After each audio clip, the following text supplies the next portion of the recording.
Now the t-distribution is also a bell-shaped distribution similar to the normal distribution, but it has heavier tails. The t-distribution is used instead of the normal distribution when you have small samples or the standard deviation of population is unknown. The formula for t-distribution is given here. X bar is sample mean and mu is population mean.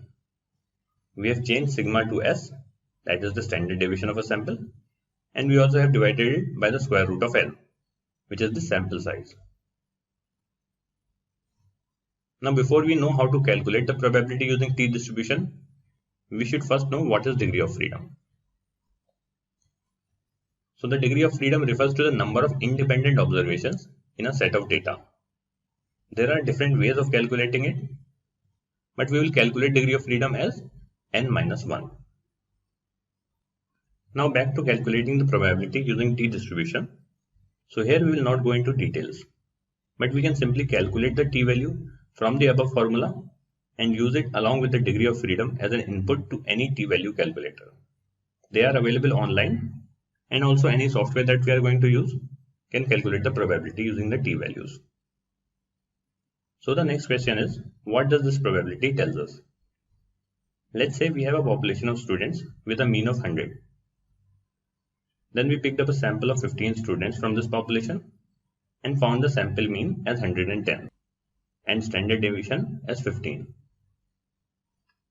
Now by using the above formula for t-distribution, we plugged in the values of population mean, sample mean and standard deviation and calculated probability as 0.22. Now what does this mean? It means if we take another sample of 15 students, then there is a 22% chance that the sample mean of those 15 students will be less than or equal to 110. So that is how we can use t-distribution. Now let's move on to our next distribution, that is chi-square distribution. The chi-square distribution is a right-skewed distribution, and it is the distribution of chi-square statistic, which is given by the following formula. Here x is the chi-square statistic, sigma is the population standard deviation, s is the standard deviation of the sample, and n is the sample size. Remember guys, you don't have to learn all these formula by heart. I'm just putting it across so that you know the basics. We will not be doing these calculations anyways. Now we can find the probability using chi-square statistic and degree of freedom with the help of an online calculator or any software like R. And similar to our t-distribution, which gave the likelihood of sample mean being less than or equal to x, here the probability that we calculate will tell us the likelihood of finding the sample standard deviation equal to or less than s. So that is how we can use chi-square distribution. Now moving to the last distribution, which is F distribution. This is also a right skewed distribution and it is associated with the F statistic. One common use of this is to test if the samples drawn from two independent populations have same variance or not. For example, suppose you randomly select 7 women from a population of women and 12 men from a population of men.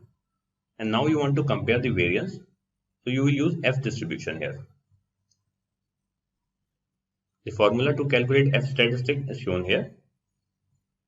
S1 and S2 are the standard deviation of sample 1 and sample 2, and sigma 1 and sigma 2 are the standard deviation of population 1 and 2 respectively. We can again find the probability using an online calculator and degree of freedom with the help of an online calculator or in software like R. Now with this, we have completed all the distributions that are required for us to know for this course.